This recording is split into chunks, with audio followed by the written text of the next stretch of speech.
자, 오늘은 로마서 6장 15절에서 23절까지 15절을 한번 읽어볼게요. 그런즉 어찌하리요? 우리가 법 아래 있지 아니하고 은혜 아래 있으니 죄를 지으려 그럴 수 없느니라. 우리가 6장에서 뭘 지금 공부를 하려고 하면 이신칭의 교리를 이제 사도 바울이 얘기를 하니까 그걸 들은 사람들이 어떤 의견을 제시하냐면 믿음으로 말미암아 우리가 이렇게 된다면은 우리가 아무리 죄를 져도 은혜가 그걸 다 덮어줄 테니까 죄를 더 져도 되겠네, 이러한 이야기가 나온 거죠. 거기에 대해서 사도 바울이 그 무슨 소리냐, 그건 말도 안 된다. 그거에 관해서 지난 시간에 6장 1절에서 그 14절까지 이제 우리가 공부를 했죠. 그런데 오늘 또 다시 또 이 얘기가 나오는 거예요. 자, 그래서 우리가 읽어봤지만 15절을 보면 이거는 1절하고 내용이 비슷해. 6장 1절에서 나온 기록과 내용이 대동소이함을 우리가 알 수 있죠. 그렇죠. 약간 뉘앙스는 다르지만 보세요. 6장 1절에서는 우리가 무슨 말을 하래요? 은혜를 더하게 하려고 죄에 거하겠느냐. 그런데 이제 15절 보면 또 여기서 그런즉 어찌하리요? 우리가 법 아래 있지 않고 은혜 아래 있으니 죄를 지으려 그럴 수 없느니라. 비슷해, 내용이. 우리가 죄를 더 져도 괜찮겠죠? 이런 얘기지. 그러니까 도덕피기론, 무율법주의, 방임주의, 그거에 대해서 사도 바울이 또 6장 15절에서 마지막까지 이제 얘기를 하는 거죠. 그러니까 뭐냐면 이신칭의 교리에서 제기된 문제를 사도 바울은 더 이야기하고 싶은 거예요. 난 더 이야기하고 싶다. 나 죄에 빠지는 거는 불가능한 얘기다. 이거를 14절까지 했잖아. 했는데도 또 더 하고 싶은 거예요. 사도 바울 입장에서는. 그렇다면 말이죠. 우리가 이렇게 한번 생각해 보자고. 이 문제가 그렇게 중요한 문제인가? 사도 바울 입장에서 이 문제가 그렇게 중요한 문제인가? 이신칭의 교리를 얘기를 했는데 거기에 대해서 아이고 은혜가 넘치니까 우리 죄 더 져도 괜찮겠네. 근데 이 문제에 대해서 사도 바울이 너무너무 신경을 많이 쓰니까 안 된다, 아니다. 그래서 앞에서 1절에서 14절까지 얘기했는데 또 얘기하고 싶은 거예요. 그렇다면 이 문제가 과연 논증을 하면서 제기될 수 있는 문제인가? 아니면 사도 바울 입장에서도 뭔가 이게 전도 과정에서 부딪히는 중요한 문제인가를 우리가 생각해 봐야 되겠다, 그런 얘기죠. 사도 바울이 이렇게 여기서 강조하는 거 보면 이게 어떤 논증 차원에서 그런 문제도 제기될 수 있는 거 아니에요? 라는 그러한 차원도 있지만 사실은 전도 과정에서 이런 문제에 엄청나게 부딪힌 거지, 사도 바울이. 그동안에 수많은 전도 과정에서 본인이 느꼈던 거지. 근데 그 로마 교인들한테 가보지는 않았지만 그 문제에 대해서 얘기를 더 해주고 될 수밖에 없었다고 생각한 거지. 그러니까 이렇게 장황하게 또 얘기를 하고 싶은 거예요. 그렇죠? 그러니까 이게 현장에서 직접 전도를 하면서 부닥쳤던 문제지 그냥 논증 차원에서 머리로 제기될 수 있는 그런 게 아니었다 하는 걸 우리가 알 수 있어요. 그래서 이제 오늘날에도 이신칭의 교리를 제대로 전하면 반드시 이런 문제가 야기된다는 거예요. 오늘날에도. 그러니까 만약에 내가 누구한테 뭐 성경을 가르치든지 그 전도를 하면서 우리가 믿음으로 말미암아 이렇게 된다는 걸 제대로 얘기를 했다면 그 듣는 사람 입장에서 이런 반응이 나와야 된다는 거죠. 그럼 뭐 우리 막 살아도 되겠네? 구원파 같은 사람들이죠. 구원 받았다며요. 이렇게 됐다며요. 당연히 그런 질문이 나와야 된다는 거야. 그런 질문이 안 나오면 우리가 교리를 잘못 전달하게 된다는 거죠. 그러니까 이 당시에도 현장에서 이런 거에 대해서 빗발치는 비난과 이런 게 사도 바울한테 쏟아졌다는 거죠. 그렇죠? 그러니까 여기에는 크게 두 가지가 제기될 수 있는 거예요. 첫째, 뭐가 제기될까요? 그야말로 무율법주의죠. 도덕 폐기론이죠. 제기되는 게 당연하게 맞는 거야, 이게. 믿음으로 이렇게 됐다고 그러니까. 은혜가 그렇게 철철 넘친다면 당연히 나올 수 있는 거야. 또 두 번째는 이 종교적이거나 도덕 논자들에는 어떠한 게 제기되냐면, 그래요? 그럼 율법이나 법 이런 게 필요 없다고요? 무슨 소리예요? 그게 당연히 있어야지. 이 세상 질서를 지키고 뭔가 사람이 인간답게 살기 위해서는 율법이라는 게 존재해야지. 어떤 기준이. 그래야 거기에 맞춰서 사는 거 아닙니까? 이런 종교적이고 도덕론에 아주 치중해 있는, 이 당시를 보면 바리새인 같은 사람들이지. 이런 사람들 입장에서 율법, 그거 중요해요. 사도바울은 중요치 않다고 떠드는 사람도 있는 반면에 이거 굉장히 중요해요. 사도바울 믿음으로 이렇게 된다는데 그럼 당신은 율법의 그 기능이나 이런 걸 하찮은 것으로 생각하는 거예요? 그렇지 않잖아요. 라는 것도 제기될 수 있다는 거예요. 또 극단적이죠. 이 사람들은 없어도 되겠네? 이 사람은 꼭 있어야 되는 거 아니에요? 이런 양쪽의 극단적인 그 질문이 당연히 제기된다는 거죠. 뭘 설명을 잘하면 이신칭의 교리를 잘하면. 그래서 이 무율법주의와 도덕폐기론에 대해서는 우리가 6장에서 지난 시간에 공부했고 오늘 또 공부해야 되고 종교 도덕론자들 입장에서 율법은 중요하잖아요. 그거 있어야 돼요. 라는 사람들에 대해서 사도 바울이 얘기하는 게 그것은 7장에서 논리적으로 또 논증을 하게 되는 거예요. 그래서 이신칭의 교리가 굉장히 위험성이 많고 아주 쉽지 않은 교리다. 그런 얘기예요. 우리가 이런 배경도 알자는 거죠. 15절에서 다시 1절에 관한 얘기가 다시 반복돼서 나오니까. 사도 바울이 굉장히 전도하면서 엄청난 비난에 부딪히던 거예요. 사실 이신칭이 교리를 얘기를 하면서. 믿음으로 의롭다. 너무 이상해. 너무 쉬워. 편해. 그럼 우리 막 살아도 되겠다. 구원파 같은 것들. 아니에요. 율법이라는 게 있어야죠. 그래도 존재해야죠. 그게 왜 그런 걸 한찮게 생각합니까? 특히 바리새인 같은 사람들. 이상한 사람이네, 사도 바울. 이제 이렇게 나오는 거죠.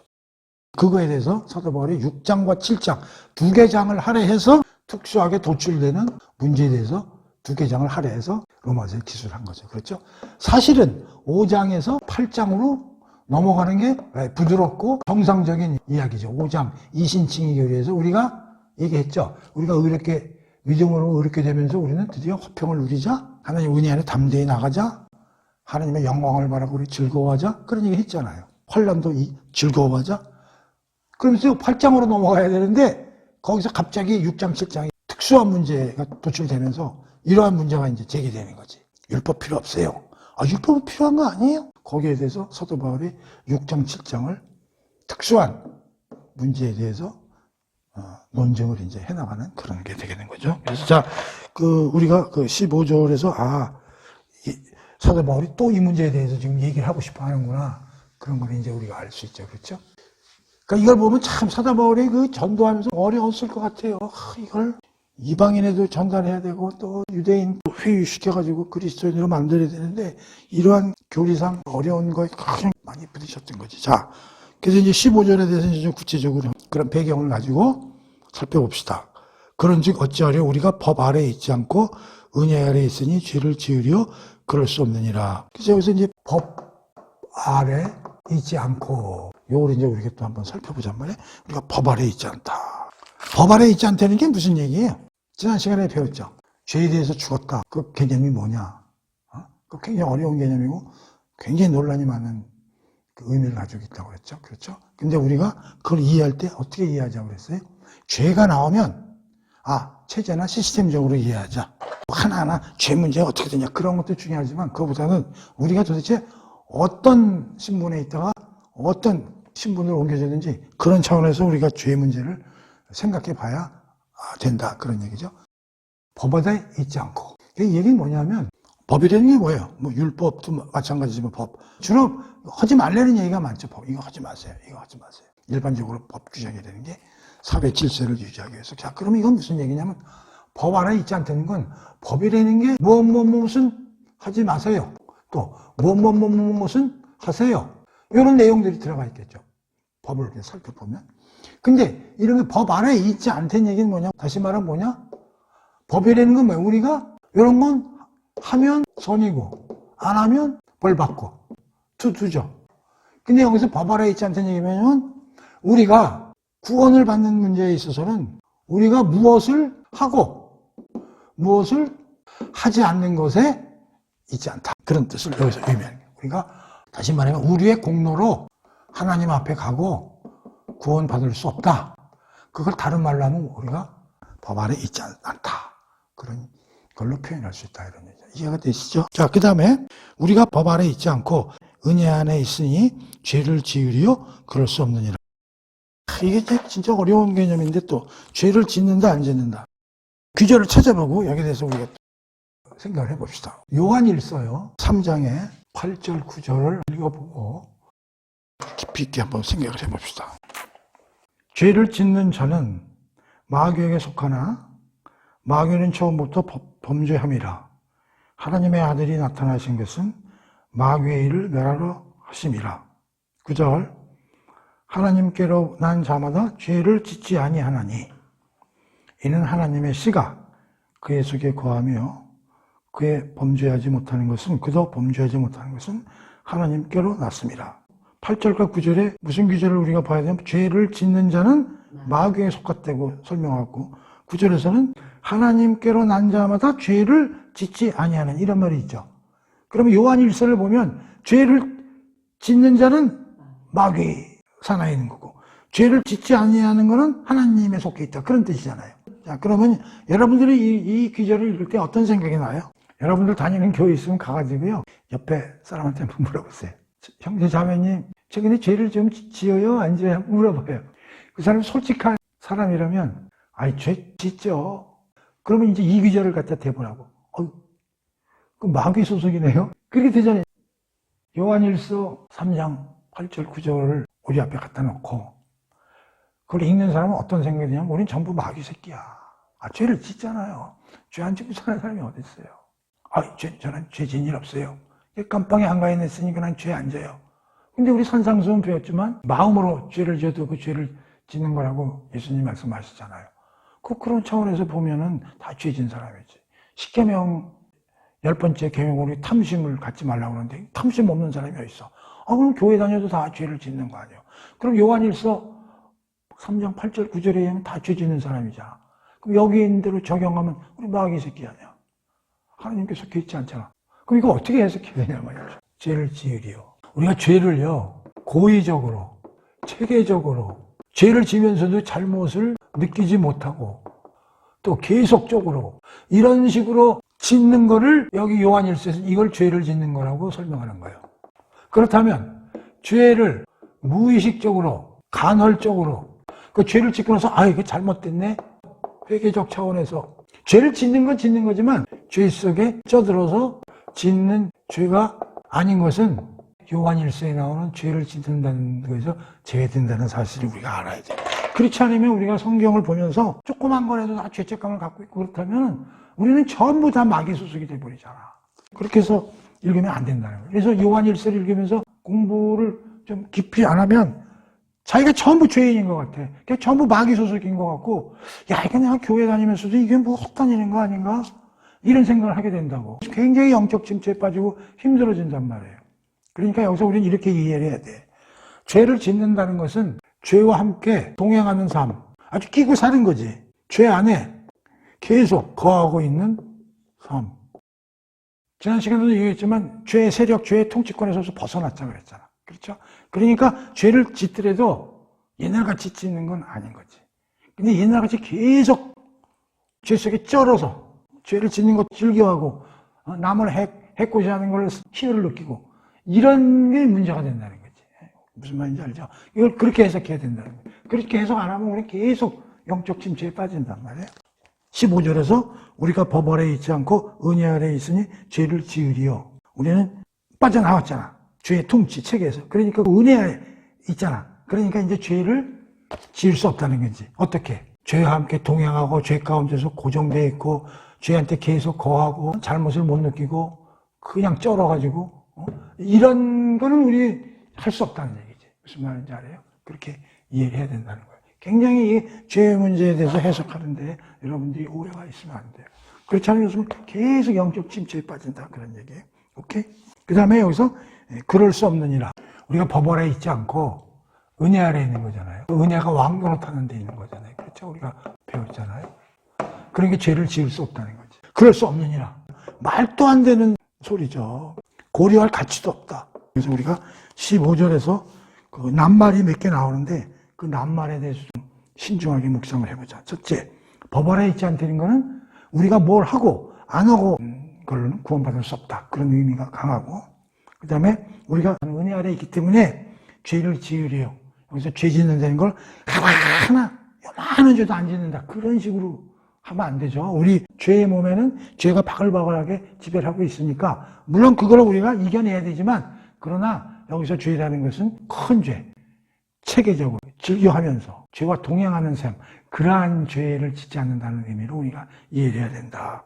그러면서 우린 그럴 수 없다. 도저히 고려할 가치도 없는 그러한 이야기다 하는 게 이제 15절에 이제 사도 바울이 쓴 거죠. 그렇죠? 네. 그래서 15절이 아주 단순한 귀절이지만 이렇게 이제 뜻에 대해서 좀 자세히 우리가 살펴봐야 될 필요가 있다. 그래서 이제 말씀을 드린 거예요. 자, 그러면서 이제 사도 바울이 본격적으로 이제 16절부터 이제 우리가 죄를 지을 수 없는 논증을 시작하는데 16절부터 쭉 보면은 어떤 단어들이 눈에 많이 들어오냐면 보세요. 종이라는 얘기가 굉장히 많이 나와요. 봐요. 16절에 보면 첫 번째 자신을 종으로 내주어 이런 말이 나오고 또 중간 밑으로 가면 또 죄의 종이라는 말도 나오고 또 순종의 종이라는 말도 나오고요. 또 17절에 가면 또 죄의 종 나오고요. 그 다음에 18절 보면 의의 종 이런 말이 나오고요. 또 19절에도 의의 종 나오고요. 20절에도 죄의 종 나오고요. 22절은 하나님의 종. 종이라는 단어가 굉장히 많이 나와요. 근데 이 종을 다른 말로 표현하면 노예 이렇게 표현하는 게 오히려 더 적합한 거예요. 여기는 종으로 나왔지만 자 그러면 뭐냐면 사도 바울이 이런 생각을 하는 거예요. 1절에서 14절까지는 뭘 가지고 논증을 했냐면 예수 그리스도의 연합이에요. 성령에 의한 세례라는 형식을 빌어서 예수 그리스도 합해가지고 우리가 죽고 장사되고 살아났지 않느냐. 그래서 어떻게 우리가 죄를 다시 질 수 있겠냐. 그런 논증으로 풀어나갔죠. 그러니까 어떻게 보면 연합 교리라는 차원에서 풀어나갔는데 지금 15절부터 시작되는 논증은 이 종으로 시작해. 종으로. 그게 뭐냐면 사도 바울이 1절에서 14절까지는 연합이라는 교리를 가지고 우리가 죄를 질 수 없다고 그렇게 논증을 했는데 15절에서 1절을 또 반복하잖아요. 뭘 하냐면 종의 개념을 들고 나오는 거야. 이 종은 노예로 해석해야 된다고 그랬죠. 다시 말하면 사도 바울은 그 당시 로마 사회에 아주 편만하게 운영되었던 노예제도를 예화로 끌어들여가지고 논증을 하고 싶은 거예요. 앞부분에서는 연합교리로 죄를 질 수 없다는 논리를 폈는데 16절부터는 그 당시에 밀접하게 볼 수 있는 노예제도를 통해가지고 이 문제를 접근하는 걸 볼 수 있는 거예요. 그래서 일상적인 우리 주위에서 일어나는 상황을 토대로 설명을 하고 싶은 거예요. 사도 바울이. 교리적인 측면은 좀 너무 어려운 감이 있으니까 아주 노예제도. 그래서 여기 종이라는 게 어마어마하게 많이 나오는 거예요. 지금 16절에서 마지막까지 종이. 근데 이 종을 우리가 노예로 이해를 해야 그러면서 이제 노예제도를 한번 우리가 머릿속에 넣어보자고. 노예. 이 당시 로마 시대의 노예. 이 당시 노예는 크게 두 가지 형태의 노예가 있다고들 얘기를 해요. 문헌이나 이런 걸 보면 역모를 꾸미면은 우리나라도 옛날에 남자들은 3대를 멸해서 다 죽이잖아. 근데 여자들은 주로 노예로 많이 삼았어요. 로마 시대에도 뭐 전쟁에서 지거나 큰 범죄를 지거나 그러면 하나의 형벌의 하나로서 뭐 노예로 전락을 시킨다든가 그런 이제 제도가 있었고 또 하나는 먹고 살기가 힘드니까 좀 잘 사는 집에 가가지고 종을 자청하는 거지. 자기가 스스로 종이 되는 거지. 그렇게 해서 이제 노예나 종이 되는 그런 시스템도 있었던 거지. 그래가지고 사도 바울이 노예 제도를 지금 가지고 설명을 하고 싶어 하는 거야, 지금. 이게 설명하기가 편하니까. 뭐 성령에 의한 예수 그리스도가 무슨 뭐 연합했다가 뭐 이렇게 되니까 이게 좀 어려우니까 이렇게 이제 쉽게 설명하고 싶었던 것 같아. 그럼 우리가 노예의 특성을 알아야 되겠지. 노예는 뭐 주인이 있는 거잖아, 노예. 여긴 종으로 표현했지만 우리 종을 전부 노예로 바꿔보자 말이지, 노예로.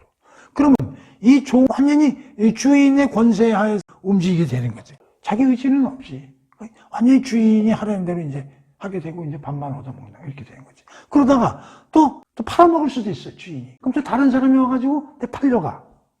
그럼 또 팔려간 그 사람이 또 노예가 되는 거지.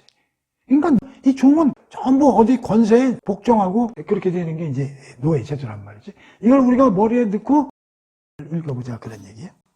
그러면서 이 쉬운 것 같으면서 굉장히 어려운 게 뭐냐. 자, 보세요. 16절 보면요. 죄의 종이란 말이 나오고요. 그 다음에 순종의 종이란 말이 나와요. 그 다음 또 17절에 또 죄의 종이 나오고요. 그 다음에 18절에 보면은 의의 종이라는 말이 나와요. 그 다음에 또 22절에 보면요. 하나님의 종이라는 말이 나와요. 그래가지고 우리가 지금 오늘 공부하는 대목에 종이 많이 나오는데 다양하게 많이 나와.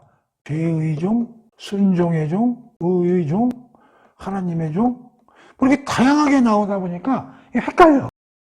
사도 바울은 노예제도에는 종의 개념을 갖다가 도입해서 쉽게 설명하려고 그랬는데 오히려 이게 읽는 사람이 힘들어져.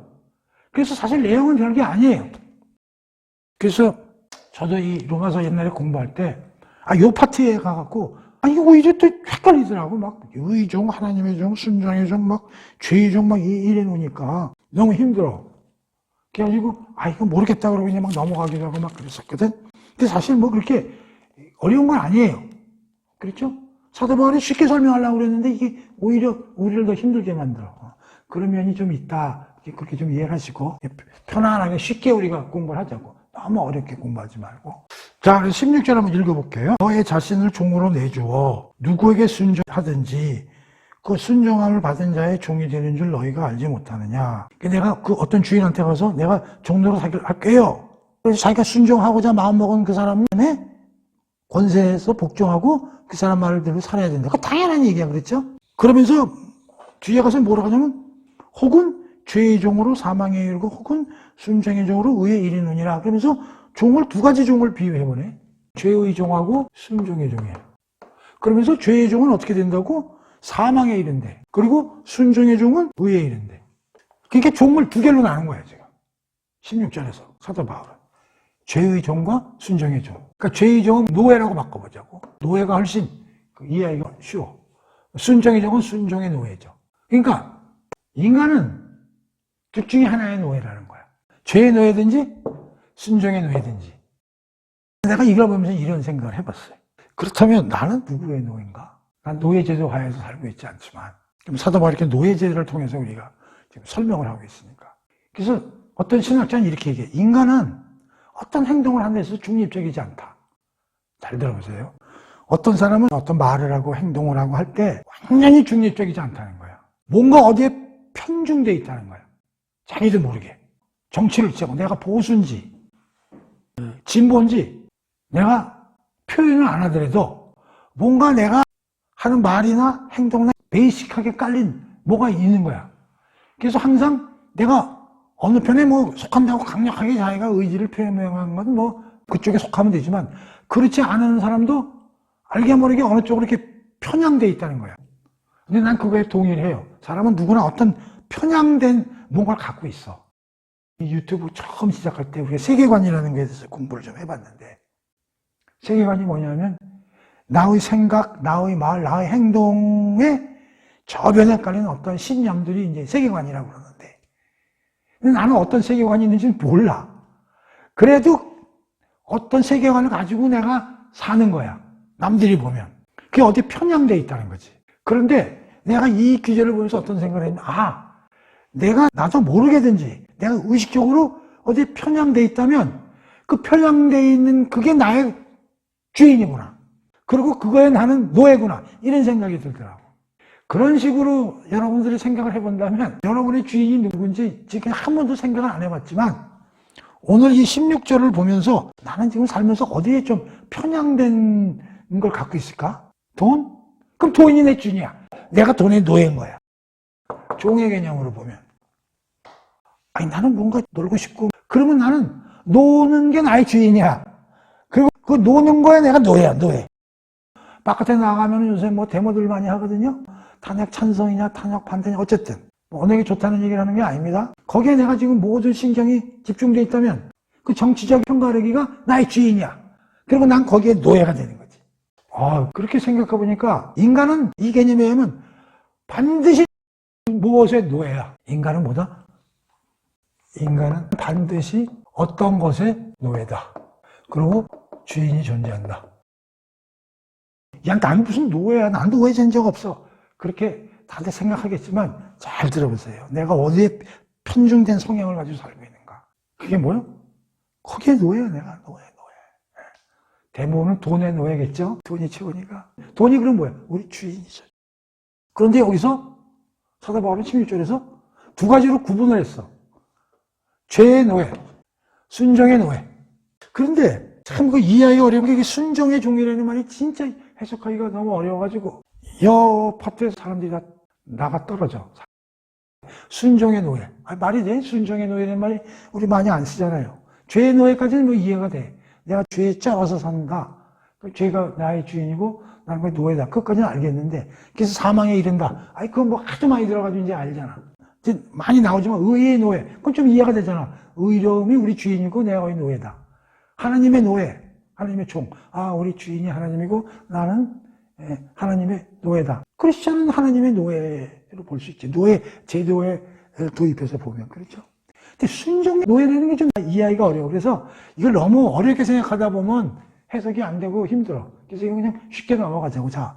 근데 여기 순종의 종은 의에 이르고, 죄의 종은 사망에 이른다고 그랬으니까, 그러니까 여기서 지금 대조가 두 개가 나오는 거예요. 일은 죄와 순종이 대조가 되고, 두 번째는 사망과 의로움이 대조가 되는 거예요. 근데 두 번째도 참 얼핏 보면은 좀 틀린 것 같아. 사망의 반대는 우리 보통 뭐 같아요? 뭐 생명이라든지 영생.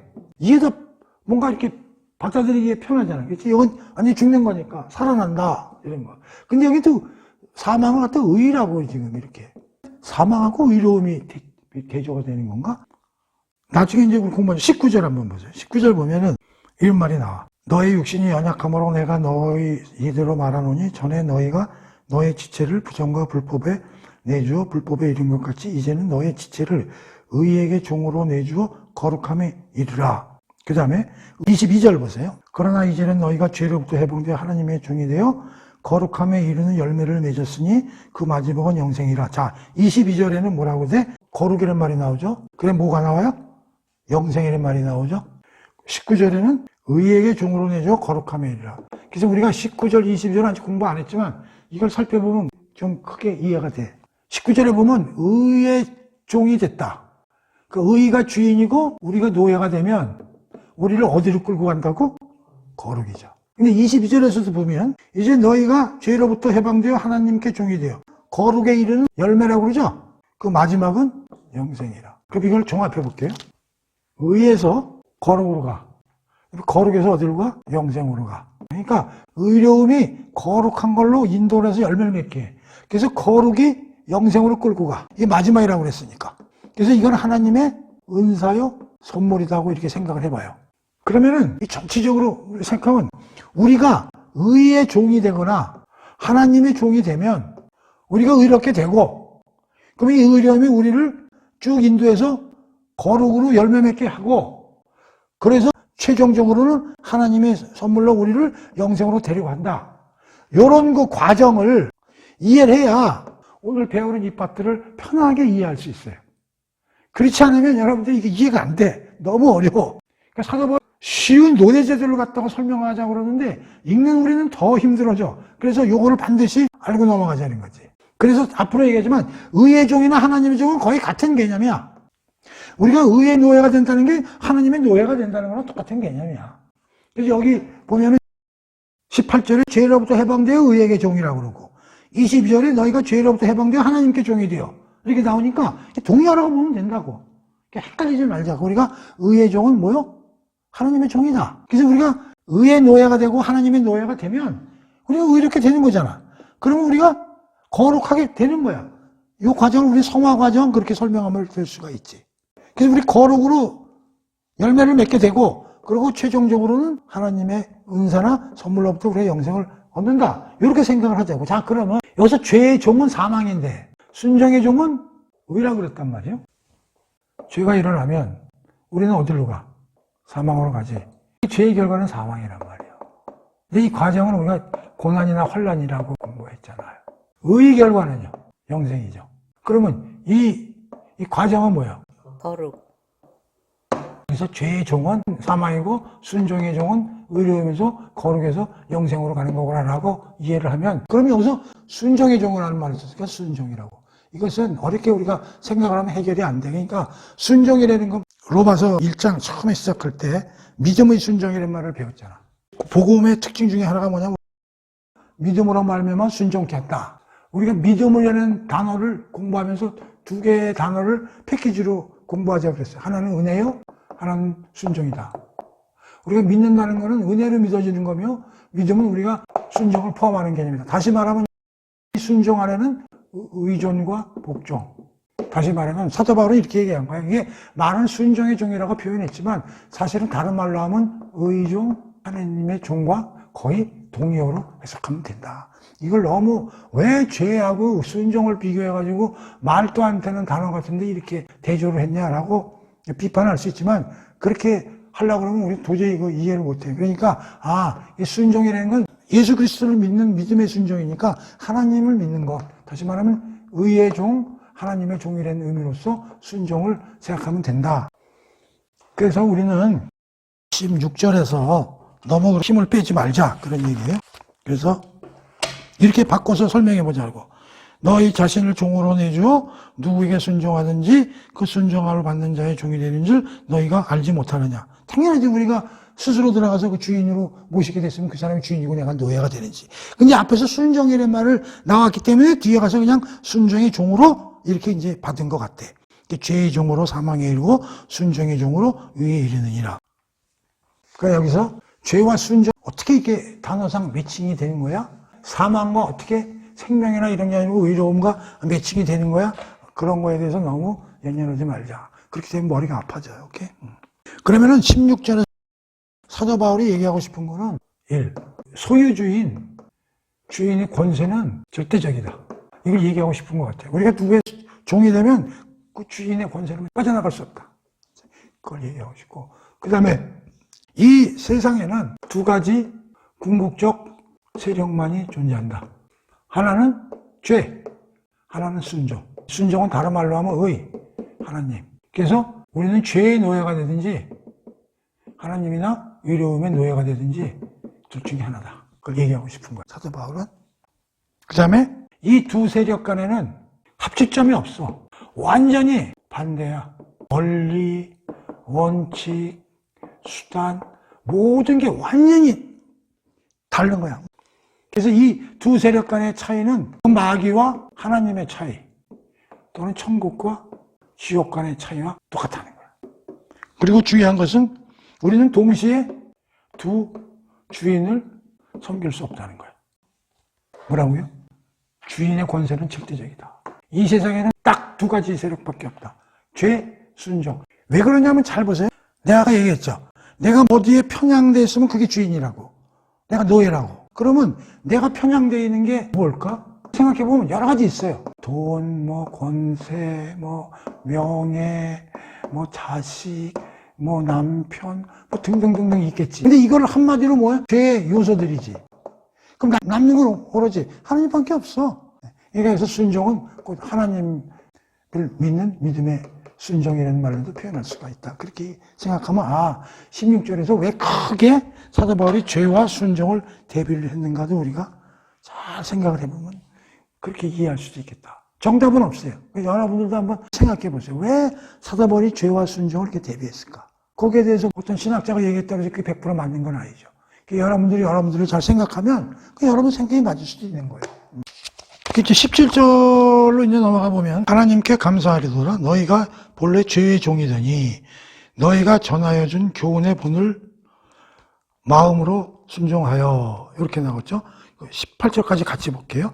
죄로부터 해방되어 의에게 종이 되었느니라. 자, 17절 한번 보겠습니다.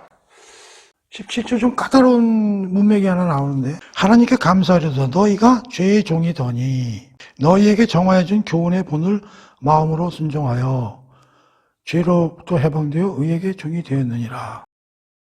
17절을 가지고 재미나게 해석을 로이드 존슨이 하시는데 뭐냐면 이 17절이 그리스도인이 누구인지에 대한 하나의 정의를 알려주는 귀중한 귀절 중 하나이다. 이렇게 이제 설명을 하고 있어요. 뭐라고요? 그리스도인이 어떤 사람인지 큰 정의를 우리에게 알려주는 그런 귀절을 우리가 받아들일 수 있겠다. 그러면서 이제 무슨 얘기를 하시냐면 그리스도인이라는 것은 큰 변화를 이룩한 사람이다. 그런데 그 큰 변화가 뭐냐면 여기 보면 하나님께 감사하리로다. 너희가 본래 죄의 종이었는데 바뀐 거지. 큰 변화가 일어났다는 거예요. 너희가 전해준 교훈의 본을 마음으로 순종하여. 그러니까 그리스도인은 교훈의 본을 마음으로 순종한 사람이라는 거예요. 그렇게 해서 큰 변화가 일어난 사람이라는 거예요. 그럼 교훈의 본이라는 건 뭘까요? 그게 하나님의 말씀이지 뭐. 사도 바울이 전한 복음이지 뭐. 우리가 지금까지 배운 로마서 1, 2, 3, 4장이지 뭐.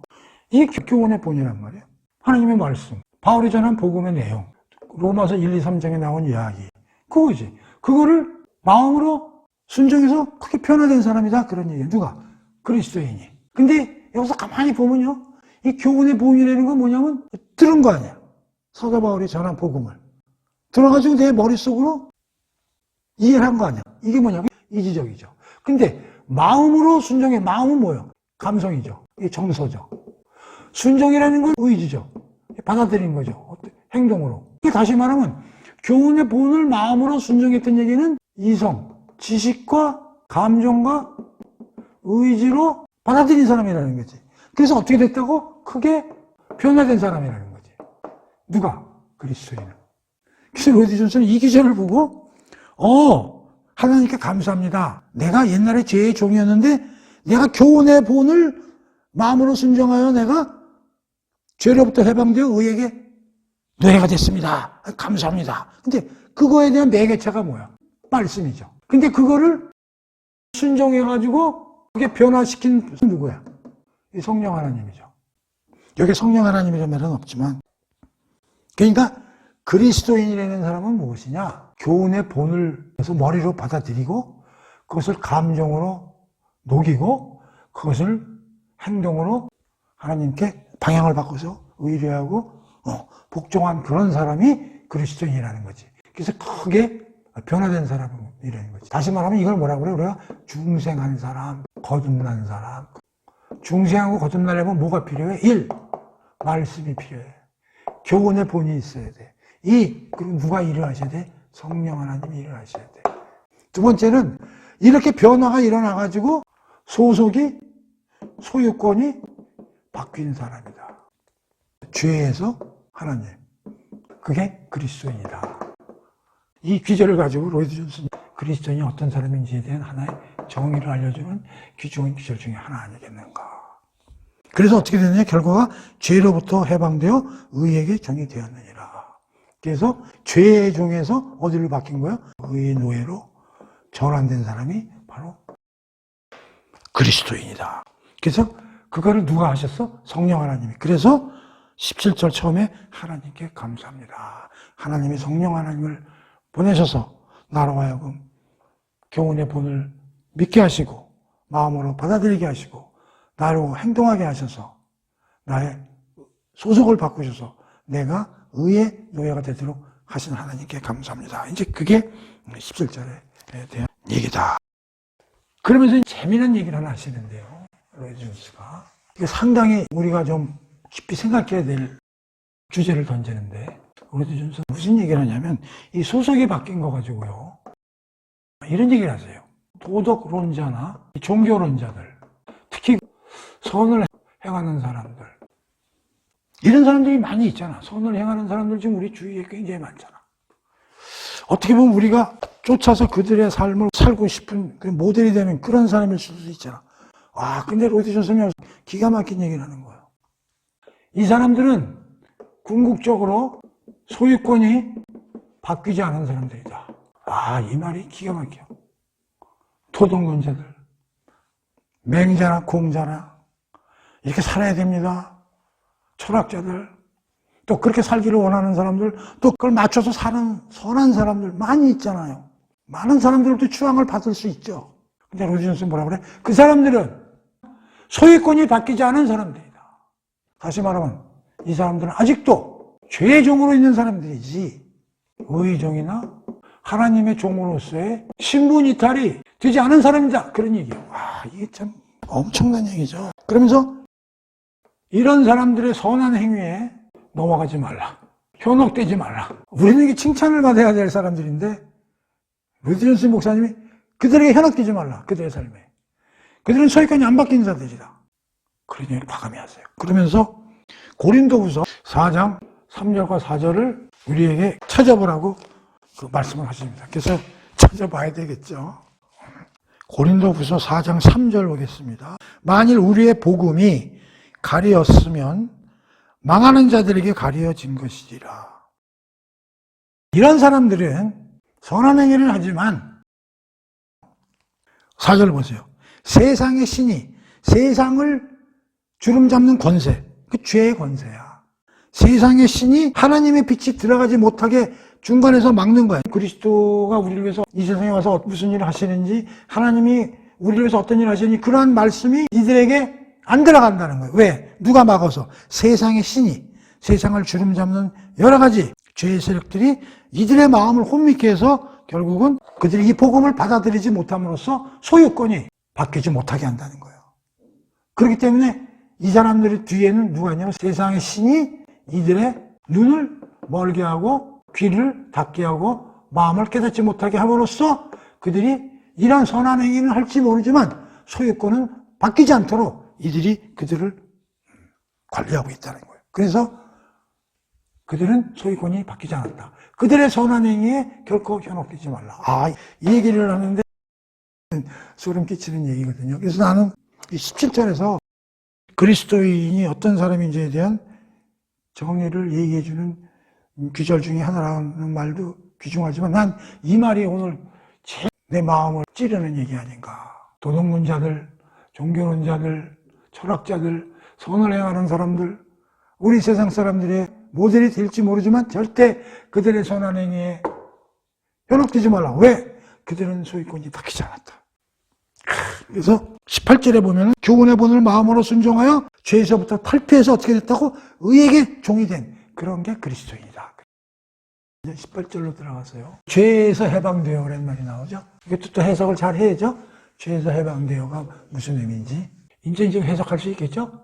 죄에서 해방되어 그래서 모든 죄에서 한 톨도 없이 우리가 완전히 죄에서부터 우리가 살아났다. 그런 뜻이에요? 그런 뜻 아니죠? 제일 먼저 신분과 우리의 위치, 다시 말하면 우리 체제와 시스템을 항상 생각하라고 그랬죠.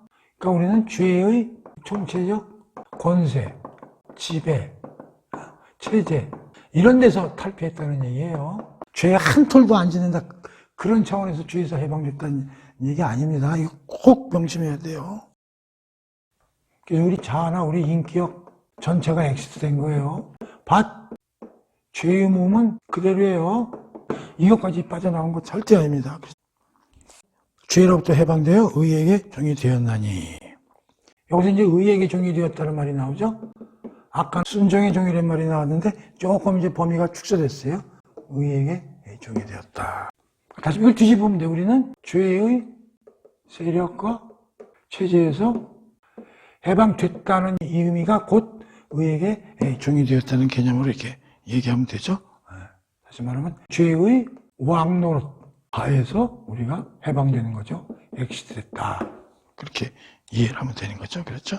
체제와 시스템이 중요하다고 했어요. 그래서 그러면 종이 나왔으니까 우리는 그래서 의가 우리 주인이 되고 우리는 거기에 노예가 된 거죠. 그 의의 노예가 되었단 말을 우리가 나쁘게 생각하면 안 돼. 노예는 뭐예요? 주인의 말에 복종해야 되죠? 그러니까 우리 주인은 누구예요? 의죠. 그러면 이 노예는 의에 죽도록 복종해야 되죠. 그렇죠? 의의 노예가 된 사람은 자기 삶에서 의가 주인 노릇을 하는 거죠. 그럼 여기서 의라는 것은 무슨 뜻일까요? 이것도 참 어렵긴 어려워. 우리가 보통 의 그러면은 책임과 의무를 다하는 거잖아요. 거룩은 내면적인 거고 의는 외면적인 거라고 그랬잖아요. 그건 책임과 의무를 다하는 걸 우리가 의로워진다 그런 얘기잖아요. 누구에 대해서? 하나님께 대해. 우리가 하나님께 대해 책임과 의무를 다하는 거지. 그러니까 하나님께 대해서 책임과 의무를 다하려면 어떻게 돼? 우선 죄에서 벗어나야지. 하나님은 죄를 싫어하시니까 죄에서 벗어나야 하나님께 책임과 의무를 다할 수 있는 의롭게 되는 거니까. 그렇죠? 이 의는 그러니까 죄에서 벗어나는 거죠. 다른 말로 하면 에덴 동산에서 아담이 죄 지기 전에 하나님과 가졌던 상태. 다시 말하면 창조 때의 아담의 상태. 그걸 우리 원의, 오리지널 의 그런 상태. 그런 의에 우리가 노예가 되었다. 그런 얘기죠. 그러니까 어떻게 우리가 죄를 다시 질 수 있겠느냐. 이제 그런 차원에서 이해할 수 있는 거죠. 그렇죠? 근데 그럼 우리가 의의 종이 되려면 성령 하나님의 사역이 있어야 되고 교리적으로 예수 그리스도의 연합을 통해서 이렇게 될 수 있는 거죠. 근데 오늘 우리가 공부하는 데서는 연합교리를 싹 빼고 노예제도라는 걸 가지고 사도 바울이 지금 얘기하고 있다. 이제 그런 얘기죠. 그러나 앞에 교리하고도 이게 연결해서 우리가 이해할 수 있다. 그런 얘기죠. 그 다음에 이제 19절, 20절 보겠는데요. 오늘 좀 시간이 많이 걸려서 오늘은 18절, 까지만 우리가 공부를 하고 다음 시간에 나머지 구절을 공부하도록 하겠습니다. 자, 오늘 공부는 여기서 끝내도록 하겠습니다.